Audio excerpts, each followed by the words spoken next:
దీనికి సంబంధించిన పిఆర్లు నన్ను తిట్టుకున్న సంబంధం లేదు. ఆమెకు పిఆర్లు ఆమె చేసే యాక్టింగ్ బాగోలే, నాకు నచ్చలేదు. టిపికల్ బాగా గట్టిగా తిన్నది కదా, మనిషి ఉన్నాడు అంత ఎవడైనా తింటారా? బకాసుర రెస్టారెంట్ సినిమా చూసావు నువ్వు, దాంట్లో ఎలా తింటారు? మాదిరి బెటర్ ఉన్నట్లో, కొంచెం మాదిరి గారు కొంచెం బాగానే ఆడుతున్నారు. పచ్చళ్ళు పక్కన పెడితే కనుమోళ్ళు అందరూ కొంచెం బెటర్ అనిపిస్తుంది. పచ్చళ్ళు సామాన్లు బాగుంటే తీసేసుకున్నారు కదా, సో అలా తీసుకోవడం కరెక్ట్ కాదని నేను అనుకుంటున్నా. ఎందుకంటే ఏం వేస్తుంది అసలు కంటెంట్? ఆమె బయట ఏం చూపించిందో లోపల కూడా అదే చూపిస్తూ అదే కంటెంట్ అనుకుంటున్నారు. అది కంటెంట్ కాదు కదా. ఏమి ఇచ్చింది? మీకేమైనా కనపడిందా? నాకైతే వేరే కనపడ్డాయి, మీకేమైనా కనపడితే చెప్పండి. కంటెంట్ బయట కూడా అదే చూపించింది కదా, అందుకే ఫాలోవర్స్ పెరిగారు. అంటే నేనే గొప్ప, నాకంటే ఎవరు లేరు ఇక్కడ అన్నట్టుగా చేస్తుంది. అది కరెక్ట్ కాదు.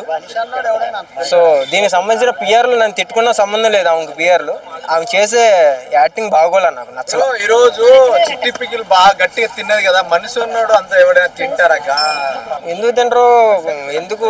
బకాసుర రెస్టారెంట్ సినిమా చూసావు నువ్వు, దాంట్లో ఎలా తింటారు చూపించారు కదా, ఎలా తిన్నారు అలాగే తిన్నా. అది కూడా అలాగే తెర మీదగా చూపించేది, కాదు చిన్న తెర అంతే. ఇప్పుడు నువ్వు డేటా బొక్క అట్లా చూసినప్పుడు నువ్వు కూడా కంపెనీ తీసుకో పక్కెళ్ళి.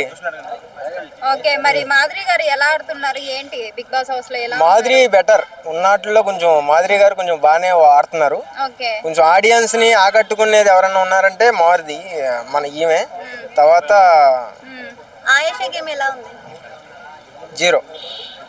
జీరో అంతే. వచ్చిన వైల్డ్ కార్డ్స్ లలో ఎవరు యాక్టివ్ గా కనిపిస్తున్నారు, ఎవరు మంచిగా గేమ్ ఆడుతున్నారు? పెట్టిన ఒక గేమ్ లో అయినా సరే నాకు పచ్చళ్ళు పక్కన పెడితే కనుమోళ్ళు అందరూ కొంచెం బెటర్ అనిపిస్తుంది.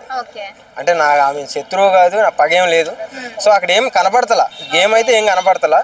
సో ఇంకొంచెం ఆడియన్స్ ఇంకా ఆకట్టుకునేటట్టు ఆడితే కనుక కంపల్సరీ సపోర్ట్ చేస్తా.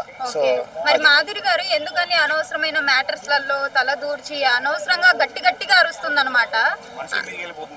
వెళ్ళాలి, ఎందుకు వెళ్ళాలి? వెళ్తేనే గెలుపు ఉంటది. ఇప్పుడు ఉట్టిగా మీరేమనుకుంటున్నారంటే ఉట్టి పుణ్యానికి వెళ్ళిపోయి వాళ్ళతో గొడవ పడుతుంది, అరుస్తుంది, అదొకటే కనపడుతుంది. అంటే అవకాడు ఈమె తప్పు లేకుండా అక్కడ పడుతుంది. సో అది పోరాటంలో తప్పు లేదు, పోరాటంలో గెలుపు ఉంటది. సో అది మరి పేరు అడిగినందుకు ఎందుకు అంత రియాక్ట్ అవుతుంది? తను పేరే కదా అడిగింది. రియాక్ట్ అవుతుందంటే ఆమెకు నచ్చలేదేమో, పేరు అడగడం నచ్చలేదేమో అంతే. ఇప్పుడు మీ పేరు నేను అడుగుతా, సరంగా చెప్పేస్తావా? చెప్పు. అరే నువ్వు కెమెరా ముందు చెప్పేస్తాను అంటూ నార్మల్ గా నువ్వు పార్క్ వస్తావు, నేను ఇక్కడ నుంచుంటా, నీ పేరేంటని అన్న పర్సన్ వచ్చి అడుగుతాడు, నువ్వు చెప్తావా? చెప్పు, నీకెందుకు అంటావు. సో అలాగే రియాక్ట్ అయింది ఆమె కూడా. Emmanuel is good. ఎందుకంటే ఆడియన్స్ ఇంకా బిగ్ బాస్ సీజన్ 9 చూస్తున్నారంటే ముఖ్యంగా ఆయనే. ఎందుకంటే ఆయనకంటే ఒక గోల్ ఉంది, ఆల్రెడీ ఒక అమ్మాయిని రివ్యూ చేశాడు. అవన్నీ సోది మాటలు, అవన్నీ వ్యవహారం వేస్ట్, అది మాట్లాడకూడదు. సో కంటెంట్ ఇస్తున్నాడు, మంచిగా ఆడియన్స్ని ఆకట్టుకుంటున్నాడు. అదే చెప్తున్నా కదా, సీజన్ 9 చూస్తున్నారంటే ఆయనే. ఆల్రెడీ ఆయన ఎలా కామెడీ చేస్తాడు ఏంటి అన్నది చాలా మందికి తెలుసు, కానీ దీంట్లో చాలా డిఫరెంట్గా చేస్తున్నాడు. సోషల్ మీడియాలో ఇప్పుడు ఈ మధ్య ట్రోల్ అయ్యే వాళ్ళని కూడా మిమిక్రీ చేయడం, సో ఆకట్టుకుంటున్నాడు. చాలా బాగుంది గేమ్ అది. మరి వచ్చిన వైల్డ్ కార్డ్స్ అందరూ కూడా తనుజ, భరణి, దివ్య వీళ్ళ బాండింగ్ ఒకటే పాయింట్ అవుట్ చేస్తున్నారు. రీతు చౌదరి, దిమాన్ పవన్ లవ్ ట్రాక్ ఎవరు పాయింట్ అవుట్ చేయట్లేదు. ఎందుకంటారు?